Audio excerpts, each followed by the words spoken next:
ይሄ ምርጥ ቅባት ተተቀባችሁ ጸጉራችሁ ለመሃል ለአንድ የጸጉር እንኳን ጠባትልም። በተለይ ጸጉራችሁ ለሚደርቅ ለሚሰባበር፣ በጣም አላድግ ላለ ከፊል ለሸሸባችሁ መንታ ለሚያወጣ ጸጉር ምርጥ መፍትሄ በቤታችን ውስጥ እንደዚህ በቀላሉ ባልዚንና ብሉ ማጂክን በእንደዚህ አይነት መልኩ ብትጠቀሙት በእርግጠኝነት ታመሰግኑኛላችሁ። ምክንያቱም ከዚህ በፊት ብዙ ጭቃ ቅባት ሰርቻለሁ። ብዙዎች በጭቃ ቅባት በጣም የተመሰገንኩ ነኝና በጣም ነው የማመሰግነው። እኔ እዚህ ጋር በምታዩት መልኩ እንግዲህ እኔ ቅባት ጨርሻለሁኝ። ስለዚህ ለራሴ ጸጉሬ ጫፉ በጣም ስለሚደርቅብኝ በምታዩት መልኩ እንደዚህ ሰርቼ ሽታው ራሱ ምንም አይነት ሽታ የለውም። አንደኛ ታጥባችሁም ሳትታጠቡም የምትጠቀሙት ነው።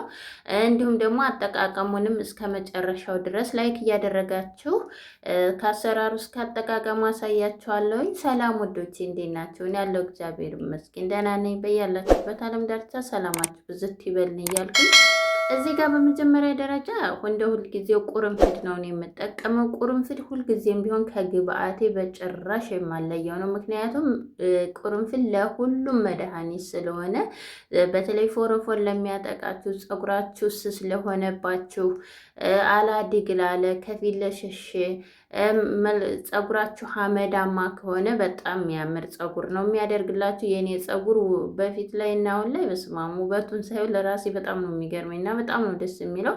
እዛ በዚህ ጋር በምታዩት መልኩ የተወሰነ ቁርንፍድ ነው የምጠቀመው፣ ብዙ አልጠቀምም።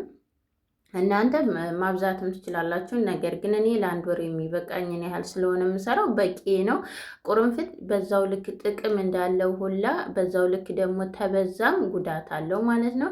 እዚህ ጋር መፍጨትም ትችላላችሁ። ነገር ግን ትንሽ ስለሆነ የቁርንፍዴ መፍጨት ስላልቻልኩኝ በምታዩት አይነት መልኩ ዳጥ ዳጥ አድርጌዋለሁ፣ ጭንቅላቱም ማለት ነው። ትንሽ መታ መታ ስላደረግኩት ችግር የለም። ከዛ እዚህ ጋር በዋነኝነት የቁርንፍዱን ጥቅም እንድናገኝ ቅባት እንጠቀማለን። ቤታችሁ ውስጥ ባላችሁ ቅባት ተጠቀሙን። የዚህ ጋር የአልመንድ ቅባት ነው የተጠቀምኩት። ትንሽ ስለነበረ ሙሉን እንዳለ ጨምሬዋለሁኝ። እንዳልኳችሁ እናንተ በቤታችሁ እዚህ ጋር ቅባቶች ሁልጊዜም ቢሆን ያንቺን ቅባት አናገኝም የምትሉኝ ያላችሁ ግዴታ የኔን ቅባት ማግኘት አይጠበቅባችሁም። ለፀጉራችሁ የሚስማማችሁም በቤታችሁ የምታገኙትን ቅባት ተጠቀሙ። እዚህ ጋር በምታዩት መልኩ ትንሽ ትንሽ ነው የተጠቀምኩት፣ ምክንያቱም በኋላ ላይ ስለምንጠቀም ቅባት ትንሽ ነው የተጠቀምኩት እንዳልኳችሁ።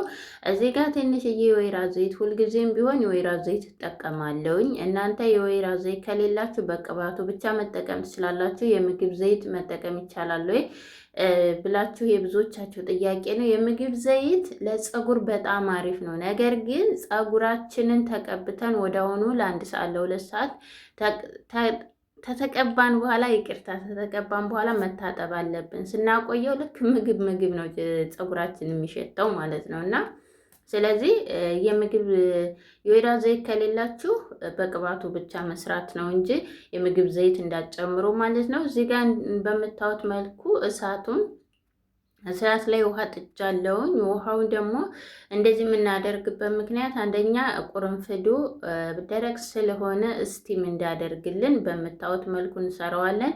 እሳት ላይ ቀጥታ እንዳትጥዱት፣ ይጨስባቸዋል። ሲጨስ ደግሞ አንደኛ ምች ያስመታናል ወደፊታችን ከሄደ፣ ሁለተኛ ደረጃ ደግሞ ሽታ ያመጣል። ልክ እንዴት ነው አሻሮ እንደዚህ አይነት የመሽተት ባህሪ ስላለው ቀጥታ እሳት ላይ አትጣዱት። በእንደዚህ አይነት መልኩ ኒኬል ካላችሁ እኔ በምሰራባት መልኩ እሰየው፣ ከሌላችሁ ድስት አነባብራችሁ መስራት ትችላላችሁ። እሱን ከሌላችሁ ብርጭቆ እቃ ካላችሁ እሱ ላይ መጨመር። ከዛ ግን ብርጭቆ ስትጠቀሙ ፎጣ ማድረግ አለባችሁ ማለት ነው። በምታዩት መልኩ ራሱ በጣም ነው ደስ የሚለው። እንደገናም ደግሞ ሽታው በስማም ሽታው እንዴት ደስ እንደሚል፣ አንደኛ የቅባቱ፣ ሁለተኛ ቁርንፍድ በጣም ነው ሽታው ደስ የሚለው። ከዛ በኋላ በምታዩት መልኩ እንደዚህ ስቲም እያደረግን ቅባቱን በደንብ አድርገን ቢያንስ ለ10 ደቂቃ ያህል እናንተከትከዋለን። በራሱ ጊዜ በውሃው ይንተከተካል ማለት ነው፣ ይፈላል ስቲም ሲሆን። ከዛ ከ10 ደቂቃ በኋላ እዚህ ጋር ምን አለ ብሉ ማጂክ አለ። ብሉ ማጂክን እጠቀማለሁኝ። በነገራችን ላይ እኔ ብሎ ማጂክ በፊት ላይ ብቻውን ነበር የምጠቀመው። አሁን ግን ቫልዚን ወደ ቫልዚን አጥቅቻለሁ። ምክንያቱም ቫልዚን በጣም ለብዙ ነገር ለፀጉር እድገት ልስላሴያችሁን ፀጉራችሁን በጣም ነው የሚያሳድግላችሁ። እንዲሁም ደግሞ መንታ የሆነ ያጠፋላችኋል። ስለዚህ ስለነበረ እኔ ብሎ ማጂክ ከምን ጋር ተጠቀምኩ? ከባልዚን ጋር። ብሎ ማጂክ ከሌላችሁ ባላችሁ ጭቃ ቅባ በነገራችን ላይ መጠቀም ትችላላችሁ፣ ቤት ውስጥ ማለት ነው። ከባልዚን ጋር አድርጋችሁ ባልዚን መቼም በየቤቱ ባልዚን ስለማይጠፋ ማለት ነው። ባልዚን ከሌላችሁ ደግሞ በጭቃ ቅባትን ብቻ መስራት ትችላላችሁ ባላችሁ ማለት ነው። እና በብሎ ማጂክ ፋንታ ከዛ በኋላ አንድ ማንኪያ እጠቀማለሁ። ያው ብሎ ማጂክ ከረሩ ሰማያዊ ስለሆነ ልክ ወዲያውኑ አንድ ማንኪያ እንደጨመርኩበት በምታዩት ወዲያውኑ ልክ የእሱን መልክ ነው የቀየረው ማለት ነው። እዚህ ጋር እንግዲህ ሁልጊዜም ቢሆን የምጠቀመው እኔ ነጩን ባልዚን ኦሪጂናሉን ነው የምጠቀመው። እዚህ ጋር በምታዩት ተመሳሳይ አንድ ማንኪያ ነው የምጠቀመው፣ ተመሳሳይ ማለት ነው። አንድ ማንኪያ ብሎ ማጂክ፣ አንድ ማንኪያ ባልዚን ነው የምጠቀመው። በጣም አሪፍ ነው። ስለ ብሎ ማጂክ ከዚህ በፊትም ሰርቼላችኋለሁ አጠቃቀሙና ምን ያህል እንዴት እንደምንጠቀመው ለብቻው ማለት ነው። ዛሬ ደግሞ አሳያቸዋለሁኝ። ከዚህ በፊትም በቁርንፍድ ብቻ ሰርቼው ነበረ።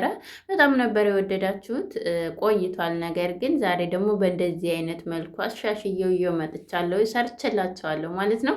በምታዩት መልኩ ቅድምዬ እንዳልኳችሁ ቅባት ስለምንጨምር ይኸውላችሁ እንዴት እንደበዛ ቅባቱ። ምክንያቱም ባልዚኑም ይሄኛውን ቅባት አንድ ላይ ሲቀልጥ እንደዚህ ይበዛል። ሽታው በጣም ነው ደስ የሚለው። በስማም በቃ ሁሉም ተዋህዶ አንድ ላይ በጣም ነው ደስ የሚለው። ይሸታል ብላችሁ አትጨነቁም። ፀጉራችሁን ታጥባችሁም ሳትታጠቡም ስለሆነ የምትጠቀሙት። ከዛ እዚህ ጋር በምታዩት መልኩ እናወርደዋለን። እስከሚቀልጥልን ብቻ ነው የምናቆየው። ይህንን ባልዚንና ቅባቱን ተጨመርን በኋላ እሳት ላይ እስከሚቀልጥልን ድረስ ብቻ እንጂ ያን ያህል ብዙ ደቂቃ ማቆየት አይጠበቅብንም ማለት ነው። ተኖ እንዳይወጣ ባልዚን ብዙ ሰዓት እሳት ላይ ማንተክተክ አይጠበቅብንም። ከዛ በኋላ እንደዚህ በምታዩት ትንሽ እናባርደዋለን ታወጣን በኋላ፣ ምክንያቱም የምናስቀምጥበትን እቃ እንዳያበላሽብን። እንደገናም ደግሞ ፕላስቲክ ስለሆነ ትኩስ ነገር ፕላስቲክ ላይ ማድረግ የለብንም። ነገር ግን የኔ ይሄ ፕላስቲክ በጣም ፕላስቲክ አይደለም፣ ወዲያውኑ አይጨማደድም። እዚህ ጋር በምታዩት መልኩ እንደዚህ እናጠለዋለን። ስታጠሉት ራሱ እንዳልኳቸው መልኩን ወስዶታል ማለት ነው። ይህን ቁርንፍድ ደግሞ አልጥለውም፣ መልሼ ቅባት ጨምርበታለሁ። ቅባት ጨምሬ ሌላ ጊዜ ቅባት ሳይሆን ዘይት፣ የወይራ ዘይት ነው የተጠቀምኩበት። ጨምሬ በብርጭቆ ዕቃ አስቀምጨዋለሁ። በሌላ ጊዜ ስጠቀመው አሳያቸዋለሁ ከምን ጋር እንደምጠቀመው ማለት ነው። ከዛ በኋላ እንደዚህ ትንሽ እንዲዋህድላችሁ እንደዚህ አማስሉት እንትን ካላችሁ በኋላ ካጠለላችሁት በኋላ፣ ምክንያቱም ወዲያውኑ የመርጋት ባህሪ ስላለው። ከዛ እንደዚህ ግጥም አድርገን ከ2 ሰዓት በኋላ ወዲያውኑ ነው የሚረጋው። ፍሪጅ እንዳታስቀምጡ። እንደ ማንኛውም ጭቃ ቅባት ውጭ ነው ክፍላችሁ ነው የምታደርጉት ማለት ነው። ምክንያቱም ውስጥ ሲሆን ውሃ ይይዝባቸዋል ማለት ነው። ከዛ በኋላ እዚህ ጋር በምታዩት መልኩ ፀጉሬ እዚህ ጋር ያጠረ ከመሰላችሁ ፀጉሬ ታጥቤው ከሹርባ ፈትቸው ነው እንደታጠብኩት።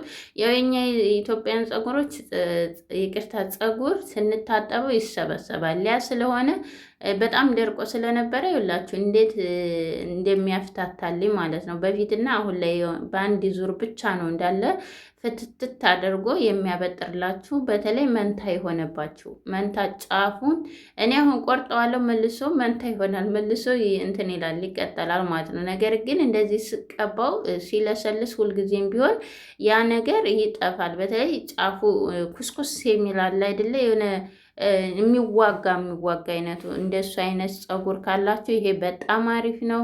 ፀጉራችሁን በቃ ታዞላችሁ እንዲበጠርላችሁ ያደርግላችሁ። ይሄን ቅባት በነገራችን ላይ ለልጆችን መጠቀም ትችላላችሁ፣ ምንም ችግር የለም። ለህፃንም መጠቀም ትችላላችሁ። ማለት ቢያንስ ከ3 ዓመት ከ2 ዓመት በላይ የሆኑ ልጆችን ብትጠቀሙላቸው ምንም ችግር የለም፣ ምንም ጉዳት የለውም ማለት ነው። ምንም አይነት የሚያሳክክ ነገር ስለሌለው ማለት ነው። ከዛ እንደዚህ በምታዩት መልኩ እየከፈልኩ ሙሉ ለሙሉ ከስርም ልትታጠቡ ካላችሁ ከስርም መቀባት ትችላላችሁ። ብሎ ማጂክ ከስርም መጠቀም ስለምንችል ማለት ነው። ምንም ችግር የለም። ባልዚን ግን ቆዳችን ተጠቀም ነው ልንታጠብ ቅርብ ጊዜ ካልሆነ ቆዳችንን የመድፈል ባህሪ ስላለው ትንሽ ከእንደዚህ ፀጉራችሁን ብቻ ከፍ አድርጋችሁ ብትቀቡት አሪፍ ነው።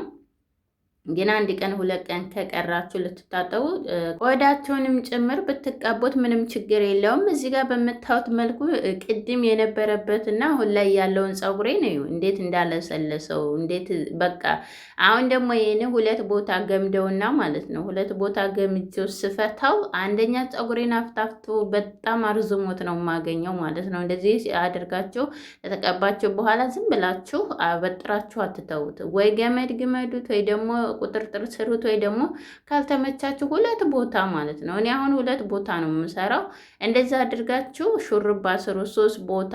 አለበለዚያ ፀጉራችሁ እንዳለ ነው ውድቅ የሚለው። እኔ አሁን ስታጠብ አንድ ፀጉር ጠብ አትልም በጭራሽ ማለት ነው። ያን ያህል ደግሞ ምንም አይነት ፀጉር አይርገፍ ማለት አንችልም፣ ግን የተበላሸ ጊዜው ያለቀበት እሱ አንዳንድ ይወድቃል። ግን ከመጠን በላይ ያን ያህል እኔ ስታጠብ ፀጉሬ ራሱ እንደዚህ መታጠቢያ ቤት ያን ያህል የሚረግፍ ፀጉር የለኝም ማለት ነው። የዛሬ ቪዲዮ ይህንን ይመስላል። በእርግጠኝነት ትወዱታላችሁ። ይህንን ጭቃ ቅባት እንደ ማንኛውም ጭቃ ቅባት መጠቀም ትችላላችሁ። ምንም ችግር የለም። ያኔ ታጥቤ ነው ታልታጠብ ነው የሚል ጥያቄ የለም። እዚህ ጋር በምታዩት ይኸውላችሁ ወፈር አድርጌ ስለሰራሁት ይኸውላችሁ እንዴት አባቱ እንደሚያምር ቻው። ወዳችኋለሁ።